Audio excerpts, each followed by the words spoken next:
الحمد لله حق حمده والصلاة والسلام على من لا نبي بعده وعلى آله وأصحابه وأزواجه وذرياته وأولياء ملته أجمعين. أما بعد فأعوذ بالله من الشيطان الرجيم. بسم الله الرحمن الرحيم. ألا إن أولياء الله لا خوف عليهم ولا هم يحزنون. صدق الله المولانا العظيم وصدق رسوله النبي الكريم الأمين، ونحن على ذلك لمن الشاهدين والشاكرين والحمد لله رب العالمين. جس کی کہیں مراد نہ پوری ہوا کرے،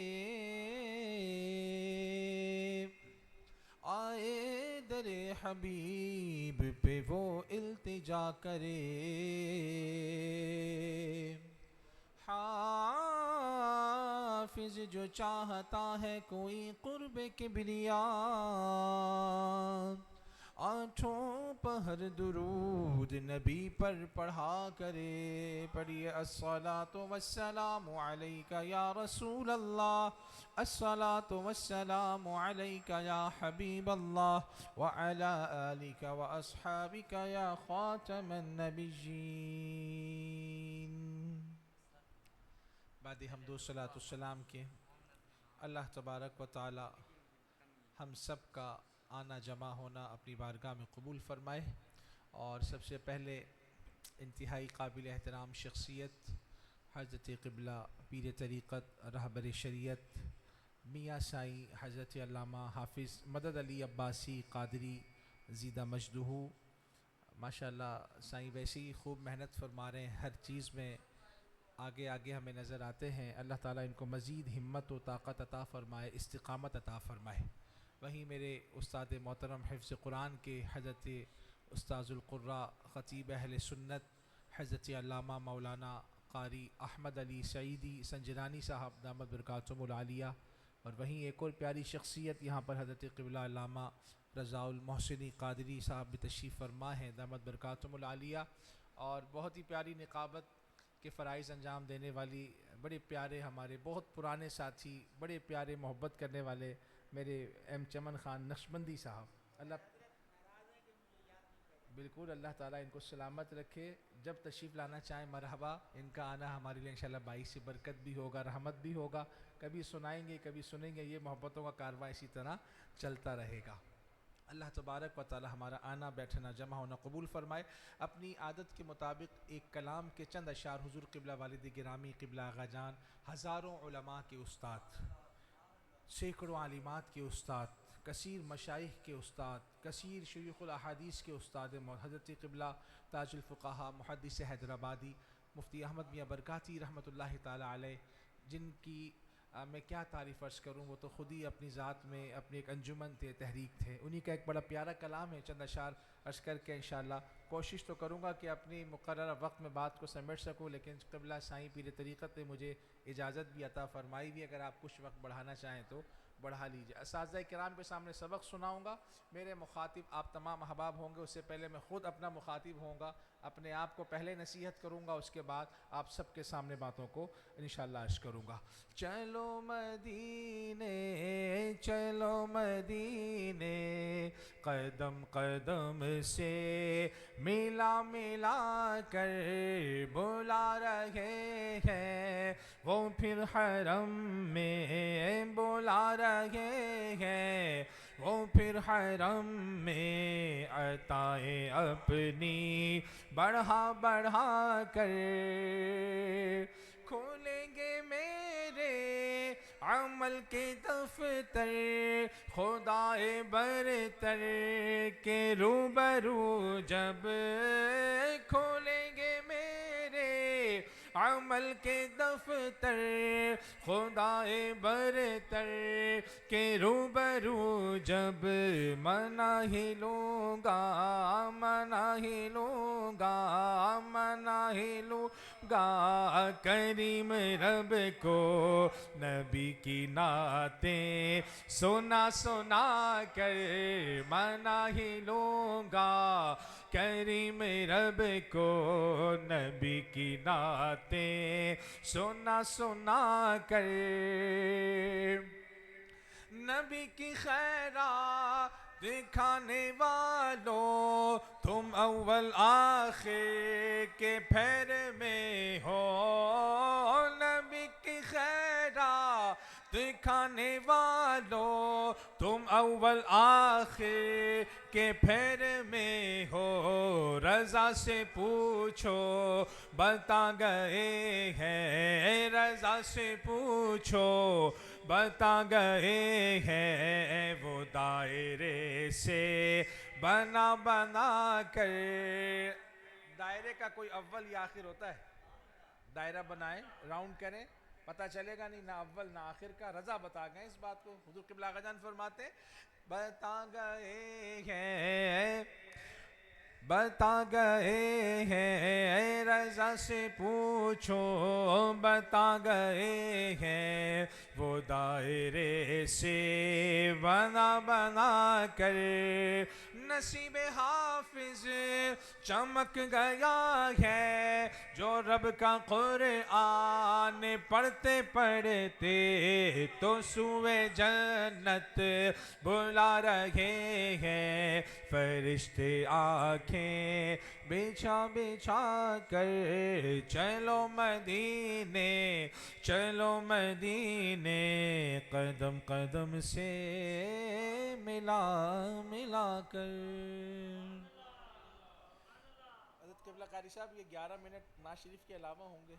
ماشاءاللہ سبحان اللہ اللہ اکبر حضرت استاد صاحب نے مجھے اجازت عطا فرما دی ماشاءاللہ صاحبوں آج ہم اور آپ جو یہاں پر جمع ہیں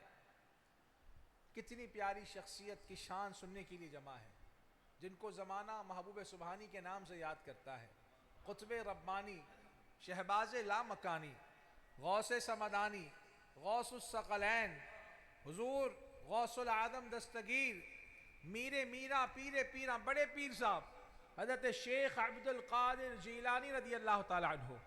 کی شان سننے کے لیے ان کی سیرت مبارکہ کے کچھ حصے سماعت کرنے کے لیے یہاں پر ہم اور حاضر ہوئے ہیں صاحبوں دیکھیے اب اگر میں بات کروں آپ سے حضور سیدی غوث اعظم رضی اللہ تعالیٰ عنہ کی اگر سیرت مبارکہ کو آپ ایک طائرانہ نظر ڈالتے ہیں تو آپ کو پتہ چلتا ہے کہ حضور سیدی غوث اعظم نے ہمیں جو تعلیمات عطا فرمائی اس میں کیا کیا چیزیں ہیں اگر آپ کے پاس کوئی غم زدہ آ جایا کرتا تھا غم کا مارا ہوا آپ اس کے غموں کو دور فرمایا کرتے تھے اس کی دستگیری فرمایا کرتے تھے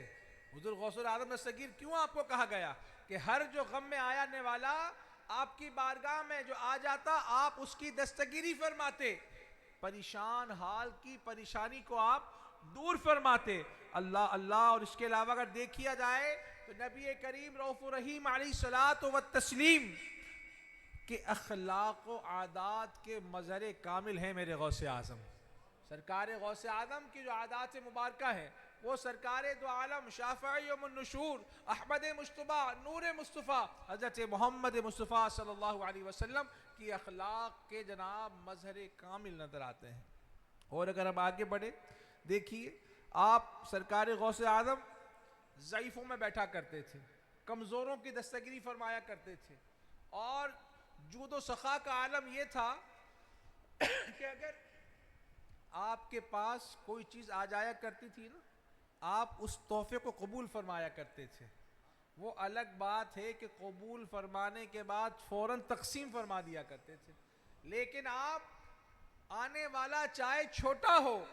چاہے بڑا ہو آپ اس سے تحفے کو وصول فرما لیا کرتے تھے منع نہیں فرماتے تھے ویسی حکم ہے تہادو تحابو ہدیہ دیا کرو محبتیں بڑھیں گی اگر تم کسی کو تحفہ دو گے تحفہ لو گے تو تمہاری محبتیں آپس سے بڑھیں گی تو سرکار غوث اعظم رضی اللہ تعالیٰ عنہ اسی طرح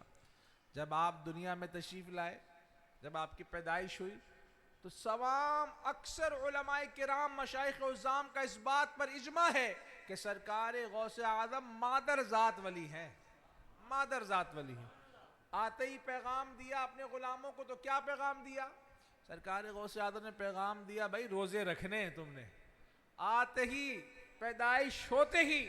آپ نے روزے رکھنا شروع کر دیے۔ اس کے بعد دیکھیے پھر اگر اختلاف ہو گیا چاند کے معاملے میں تو لوگوں نے کہا بھائی وہ سیدوں کے گھر جو ایک شہزادہ آیا ہے آؤ ذرا دیکھیں، اگر اس نے سحری کر لی تو سمجھ جاؤ کہ آج روزہ کی جود و سخا کا ایک عالم یہ بھی تھا کہ آپ نے ایک ہی وقت میں 400 لوگوں تک 400 افراد کو اللہ کا ولی بنا دیا۔ اتنے جود و سخا، اتنی سخاوت، اتنا جود، آپ جواد تھے، سبحان اللہ، آپ سخاوت کے اعلیٰ سے اعلیٰ مقام پر فائز تھے۔ چلے یہ تو بچپن کی بات ہے، تھوڑا سا اور آگے بڑھے، جناب شبابیت کی طرف قدم رکھا، لڑکپن آیا، تو سرکار غوث اعظم رضی اللہ تعالی عنہ جو میرے یہاں پیارے پیارے بچے تشریف فرمائے ذرا وہ سنیں اس بات کو، ان کا یہ زمانہ کیسا گزرا لڑکپن کے انداز میں۔ سرکار غوث اعظم سے کسی نے سوال کیا حضور یہ بتائیے کہ آپ کو آپ کی ولایت کا علم کب حاصل ہوا، کب پتہ چلا کہ آپ اللہ کے ولی ہیں؟ آپ نے فرمایا کہ جب میں مکتب میں پڑھنے جاتا تھا، تقریباً یہ عمر کوئی 9 یا 10 سال کی تھی، تو جب میں جاتا تھا وہاں پر تو پھر کیا ہوتا تھا، مکتب میں میرے لیے آواز آتی تھی کہ افسحوا لولی اللہ، اللہ کے ولی کو بیٹھنے کی جگہ دے دی جائے، اور یہ آواز صرف میں نہیں سنتا تھا بلکہ میرے ہم مکتب ساتھی بھی اس غیب کی آواز کو سنا کرتے تھے۔ تو فرمایا جب مجھے ولایت کا علم ہوا، اور جو میں عرض کر رہا تھا لڑکپن کے زمانے کی بات، سرکار غوث اعظم لہو و لعب، کھیل کود سے آپ دور رہا کرتے تھے، اور کبھی اگر ایسا ہو جاتا آپ کسی کھیل کی طرف بڑھتے تو ایک غیب سے آواز آتی اے برکت والے بچے میری طرف آؤ، یعنی تمہارا یہ کام نہیں ہے، تمہیں تو خاص کیا گیا ہے۔ تو دیکھیے جب پیدا ہوتے ہیں تو مادر ذات ولی، آتے ہی روزے کا حکم آپ نے ہمیں بتا دیا روزے رکھنے ہیں، اور آگے بڑھتے ہیں تو مزید آپ نے کیا کیا بتا دیا، کھیل کود کے لیے وقت نہیں نکالنا چاہیے بلکہ پڑھنے کے لیے اپنا وقت زیادہ سے زیادہ رکھنا چاہیے۔ اور جب آگے بڑھے اور کیا پیغام دیا انہوں نے نوجوانوں کو، کیا پیغام دیا؟ آپ نے پیغام دیا بیٹا ہمیشہ اپنی ماں کی بات ماننی، اپنی والدہ کی بات ماننی ہے، دنیا جہاں کے سارے کام ایک طرف، لیکن اپنے والدہ کی والدین کی فرما برداری سب سے اعلیٰ ہونی چاہیے۔ اگزامپل آپ نے پیش کر دی، جب آپ اعلیٰ تعلیم کی تشریف لے جانے لگے آپ کی امی جان جو خود بھی اللہ کی ولیہ ام الخیر فاطمہ ثانی رضی اللہ تعالی عنہ، آپ نے کچھ اشرفیاں عطا فرمائی، بیٹا جاؤ تمہارے کام آ جائیں گی، چھپا دی جیب، ایک خاص جیب بنا دی ان کے کپڑوں میں۔ جب ڈاکوؤں نے پکڑ لیا راستے میں، بڑا مشہور واقعہ ہے نا، توبہ بھی کر لی سب ڈاکوؤں نے، تو کیا معاملہ تھا، ان کے پاس تلاشی لی کچھ نہ ملا، سب سے جناب معاملات ہو گئے، سب سے سب کچھ چھین لیا گیا۔ تو ایک ڈاکوؤں کے ایک ساتھی نے پوچھا نوجوان تمہارے پاس بھی کچھ ہے؟ وہ کہنے لگے جی ہاں میرے پاس دینار ہے، تلاش کرتے ہیں ملتے نہیں ہیں۔ وہ ڈاکوؤں کا ساتھی ڈاکوؤں کے سردار کے پاس لے گیا، سردار یہ نوجوان کہتا ہے میرے پاس دینار ہے لیکن ہمیں مل نہیں رہے۔ سردار نے بھی یہی پوچھا، جب سردار نے یہ معلوم کیا پوچھا کہاں رکھے، انہوں نے نکال کر پیش کر دیے۔ سردار کہنے لگا اے نوجوان تم چاہتے تو یہ بات چھپا لیتے، تم نے آخر ایسا کیوں کیا ظاہر کر لیا؟ پیارے ساتھیوں توجہ کے ساتھ بات کو سماعت کرنا ہے، میرے شیخ عبد القادر جیلانی کیا خوب ارشاد فرماتے ہیں، کہتے ہیں میری والدہ نے مجھے جھوٹ بولنے سے منع کیا تھا، تو میں جھوٹ کیسے بولوں، میں اپنے دینار اشرفیاں بچانے کے لیے جھوٹ کیسے بولوں؟ اللہ دیکھیے صاحبوں انہوں نے کیا کیا، اشرفیاں سامنے پیش کر۔ اب اگلی بات جو بڑی پیاری ہے وہ کیا ہے، جب ڈاکوؤں کے سردار نے یہ دیکھا یہ سنا، کہنے لگے نوجوان تم اپنی والدہ سے کیے گئے وعدے کی تکمیل کر رہے ہو، لیکن ہم کیسے اللہ کے بندے ہیں، اللہ تبارک و تعالی ہمیں کتنے سارے معاملات کے لیے فرمایا، ہم بالکل دور نظر آتے ہیں۔ تو ڈاکوؤں کے سردار نے کیا کیا، اپنے تمام ساتھیوں کے ساتھ حضور شیخ عبد القادر جیلانی کے ہاتھوں میں ہاتھ دے کر توبہ طائب کر لی۔ ڈاکو کے سردار کا نام تھا شیخ الفی رحمۃ اللہ تعالیٰ علیہ. سائیں ابھی تشریف لے گئے ہوں گے یقینی طور پر. بغداد شریف میں ان کا مزار ہے. شیخ الفی نام تھا ان کا. ایک گلی میں جا کے ان کا مزار, ایک بار میری حاضری ہوئی ہے وہاں پر. تو شیخ الفی رحمۃ اللہ تعالیٰ علیہ کے باہر یہ پورا واقعہ تھوڑا سا منقول لکھا ہوا بھی ہے. تو وہاں پر